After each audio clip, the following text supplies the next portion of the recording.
welcome back, everyone. Next, we have Peraso Inc. It trades on the NASDAQ under the symbol PRSO and is a pioneer in high-performance wireless technology, offering chipsets, antenna modules, software, and IP. Let's welcome co-founder, CEO, and director Ron Glibbery, as well as CFO Jim Sullivan. Welcome, gentlemen, to the conference. How are you doing today? Very good, Anna. Thank you for having us. Wonderful. Well, let's jump in. Talk a little bit about what the Peraso story is, and specifically you, Ron. How did you arrive at the helm? Well, actually, we're on NASDAQ because we did a reverse takeover with Jim's former company called Moses, and that was in December of 2021. And so Moses was specialist in high performance memory, and Peraso are specialists, as you mentioned earlier, in high performance wireless technology. So, in terms of my personal background, I was back in the 90s, I was with a company called LSI Logic, and then did a startup in the early 2000s that focused on what we called power line networking. And so that was really using the power lines in your house to implement networks in your home. Eventually that got acquired by Qualcomm. And after that, I sat back and I thought, it feels like in the wireless business there's a real problem, which is impending congestion of wireless spectrum. And so I actually teamed up with a professor who was a specialist in high performance wireless networks at the time, and we started the company way back in 2009. So that's how we got started. We were private for several years, and then in 2021. We merged with, did a reverse takeover of Moses, and Jim was the CFO of Moses, and we went public in December of 2021. So that's really kind of the history of the company. Fantastic. Tell us a little bit about your technology and what exactly you do. Well, I'm going to use visual aids in the meantime. So basically what we do is so I get back. So our premise was, and our business thesis was actually, existing spectrum, because of the high demands of wireless spectrum, we were eventually going to run out. And this is coming true with things like, streaming services, TikTok, the infamous TikTok, sending videos, more and more bandwidth is required to support all of these applications. And obviously if they get to higher performance, high definition, eventually now with 4K, we really are seeing that congestion take place in the lower frequencies. So our vision at the time was to actually implement a technology that really utilized in what we call the millimeter wave spectrum. So that's really the spectrum from 24 gigahertz to 60 gigahertz, and it's not your father's wireless spectrum. It's very, very challenging spectrum to operate in. It's taken us a long time. We've spent a lot of capital to get into production. But eventually, once you do get into production, it works very terrific, and our customers literally tell us the technology is bulletproof, if you will. So really, who we are is a company that operates in the 24 to 100 gigahertz band. Specifically, today we're going to talk about our products in the 60 gigahertz band. But what we bring to the party is the use of unlicensed, unfettered spectrum. So we resolve the congestion problem really the growing problem of congested wireless networks. Fantastic. Thank you. And talk specifically about what wave is and how you put it. What are the specific market applications for that technology?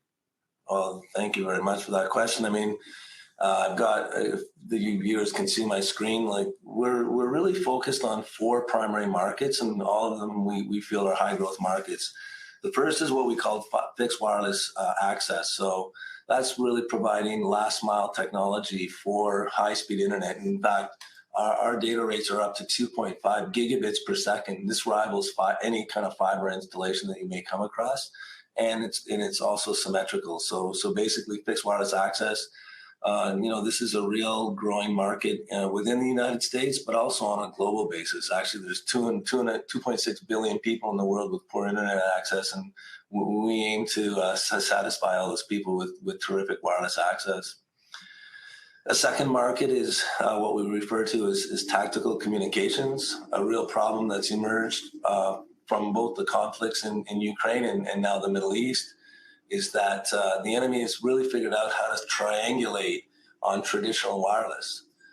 It just, it's like a light bulb. It spews energy in all directions. our technology is very focused into a beam, and that beam actually is dynamic and moves. So virtually impossible for the enemy to detect. So we're starting to see a lot of traction over the last year in our military applications, if you will. So we see tactical communications as a very strong opportunity with a very high total addressable market. As any customers we're talking to at the moment are doing devices for individual soldiers. So very, very high volume count. Another market that we're focused on is transportation. So basically, the primary application there that we're working on is what we call track to train. So this is providing people on fast moving trains with high speed internet. We call it HVR, high velocity roaming.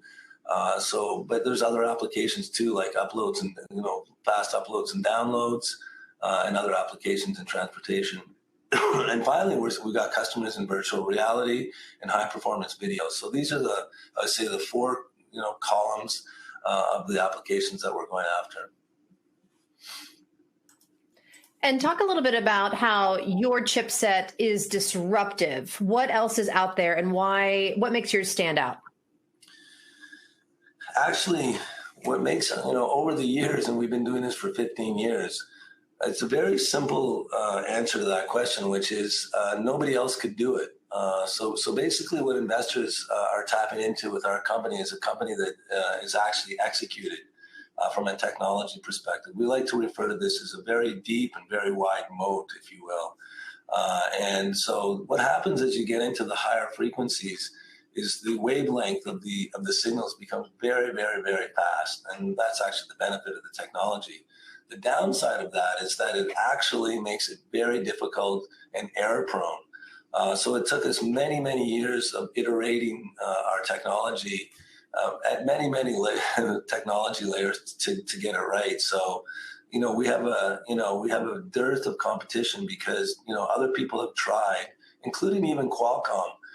And we've really become the dominant player in the business because we were the guys that could actually make it work at a cost-effective price. So I would say, really what it came down to for our success is our ability to ship in volume production. And could this become the standard in specific environments? Well, it already is in a couple of standards. It's in the IEEE 802.11ad standard, and we comply to that standard. It's in the next generation IEEE standard, which is called 802.11ay. And last month at the IEEE, there's even a next generation Wi-Fi portion of the standard that will support 60 gigahertz called 802.11bq. So absolutely. And really the primary motivation for any standardization or organization is some of the key features of the technology. So just to underscore those, the first one is high data rates. So, we're doing up to today 3 gigabits per second, but this technology can easily scale to 10 times that data rate. The security aspect of it. So the security aspect is crucial. It's so important to be able to operate this technology for tactical communications in a stealthy manner. So that's important. And of course, the main problem we solve is congestion. With traditional unlicensed wireless technology, it's just becoming more and more congested and very difficult to have reliable connections. So we solve that problem as well. Viewer Colby asks, are you a chip producer? And if so, are there any programs you could take advantage of with regard to the CHIPS Act? We are a chip producer, but we've actually, and we do sell chips. So we design and manufacture chips for a living. We specifically market an associated product, a related product, which we call antenna modules. And on the screen now, I'm showing these antenna modules. And the reason we do this is because of what I spoke to earlier in terms of just the execution. What you see on the screen now is some of our products. We call these antenna modules. And they, of course, contain our chips, but also they contain antennas we've developed. And each of these products that you see on the screen actually really the trade-off is distance. So the smaller product has call it a kilometer distance, and the larger product has perhaps in the 3 kilometers distance. So we actually, most of our design wins are using the products that we're showing on the screen, which are actually, of course, built on our semiconductor products, but we actually sell a module product because we want to incorporate the antennas. To answer the question specifically, we find that the CHIPS Act is really geared towards more manufacturing. As I said at the start of the call and the conversation, our business model is the same as, for what it's worth, the same as NVIDIA, where we actually design and market silicon, but we actually have it manufactured by a third party called TSMC in Taiwan. We feel most of that CHIPS Act is going toward manufacturing, and that's really to onshore that and back into the States for manufacturing purposes. So we don't really have access to that funding per se. But there is some funding that I should point out that's been recently announced, which is called BEAD funding. And that's funding that's been made available by the Biden administration to actually support and supplement carriers in the deployment of high-speed internet. And so we would our customers would be eligible. So we're not directly eligible for that, but our customers would be eligible for that, which would flow back into our sales. So we do have the indirect benefit of that funding, and we expect to see that really kicking in this quarter and next quarter and for the next several years, if you will. So that's really the access to any kind of government funding that we see in America today. Thank you for that. Ryan asks, with higher performing chips, do you have any issues with keeping them cool? Well, we do. I mean, we do have limitations, but one thing we do very well is we guarantee what we call industrial temperature range. So the ambient temperature, i.e. the outside temperature that we support, is -40, which, believe it or not, is kind of harder to do. That's very cold, obviously, up to +80 degrees. So very, very warm environment. Obviously, if it's 200, for some reason, if you're in a 150, 200 degrees environment, sure, that's a problem. But actually, generally, we design our chips to actually operate at 125 degrees centigrade. So they're quite robust from a heat perspective. And you mentioned this earlier, but Marcus wants you to go over how you benefit or profit from congested network traffic. What's your solution for that? Well, I don't have my ideal picture, but that's a very good question, because I think that's the essence of what we do well. So traditional Wi-Fi technology, and I think a good example of this is when you access your router, you can see like 15 other routers, right? So basically what's happening there is that's a phenomenon we call overlapping networks. So basically what happens is, if you're in an apartment building, for example, if you're at a Starbucks or an airport, you see all of these overlapping networks. And basically what happens is they're all using the same spectrum. So they all have to share. So you're basically,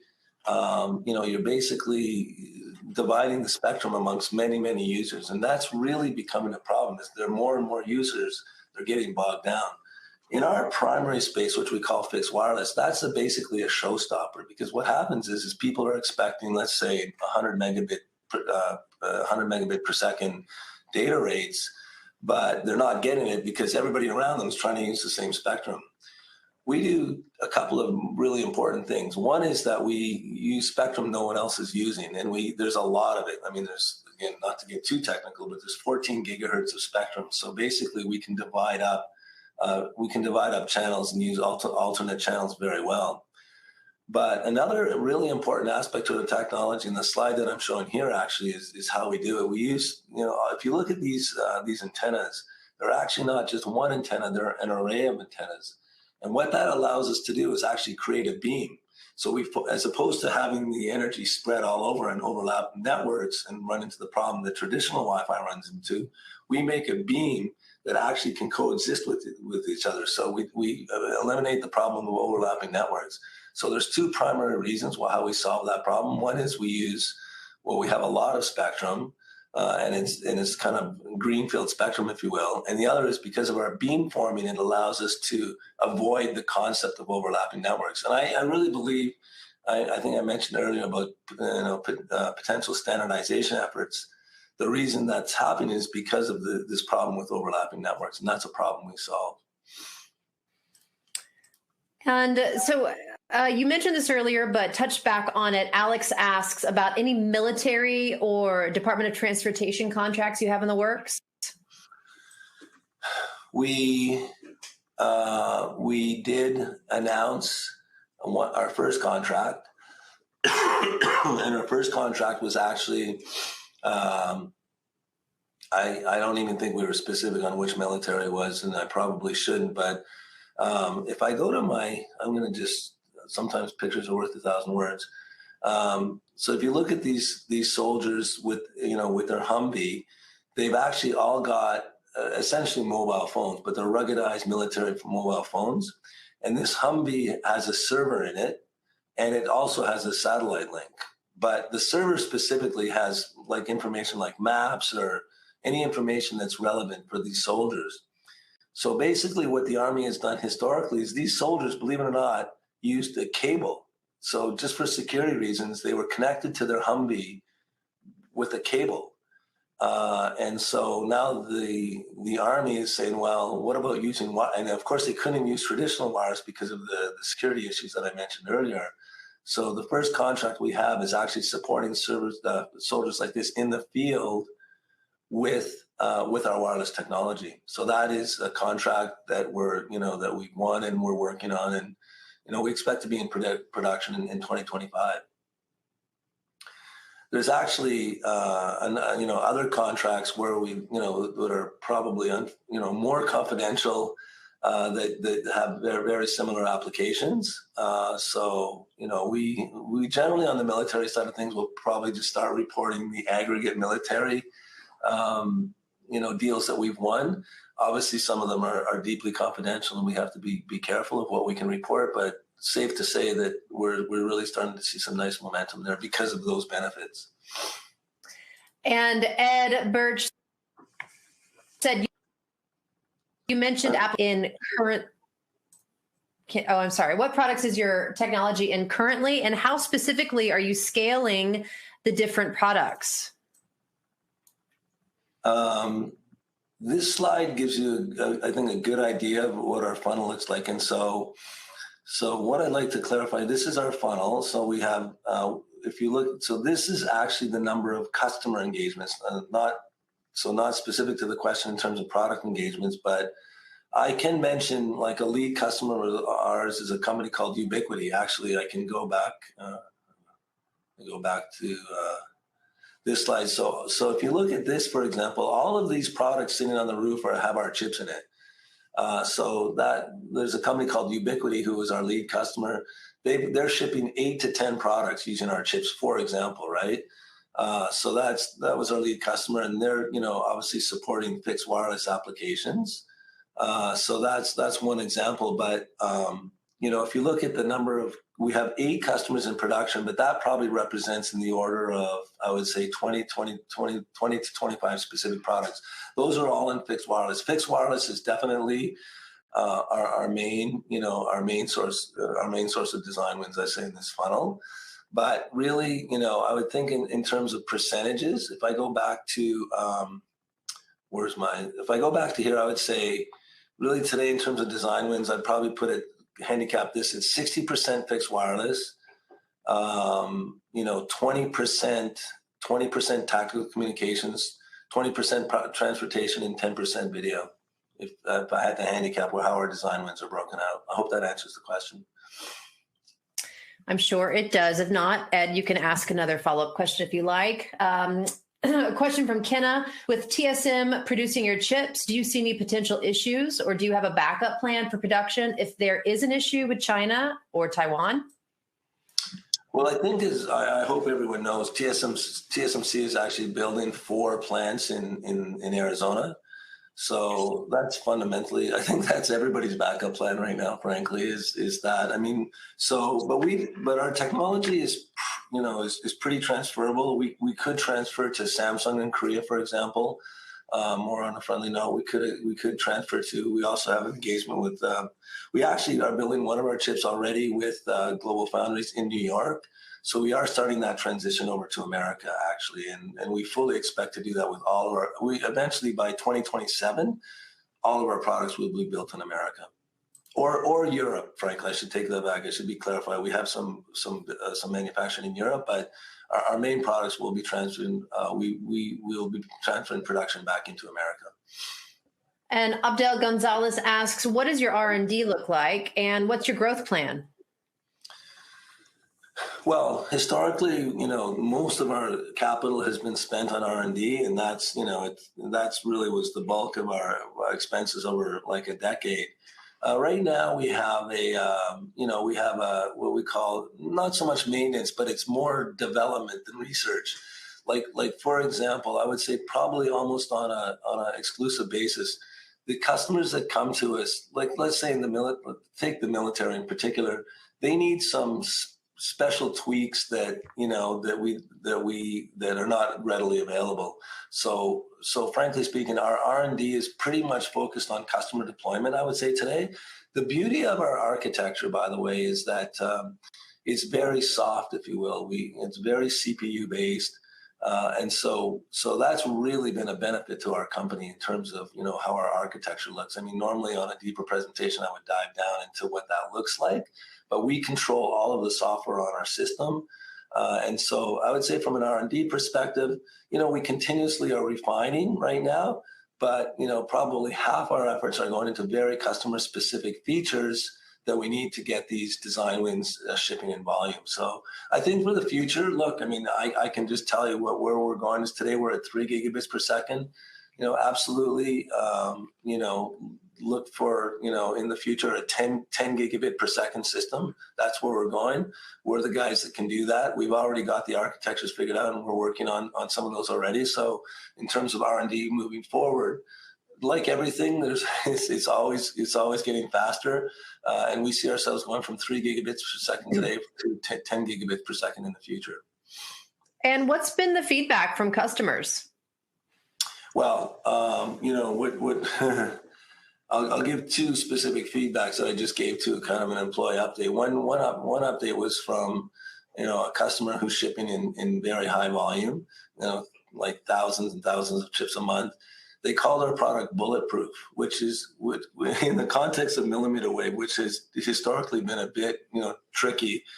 Calling our product bulletproof was a huge compliment, i.e., it just works, right? So that took a long time to figure out and to make it something that people could deploy without worry. So bulletproof is one of the compliments we had.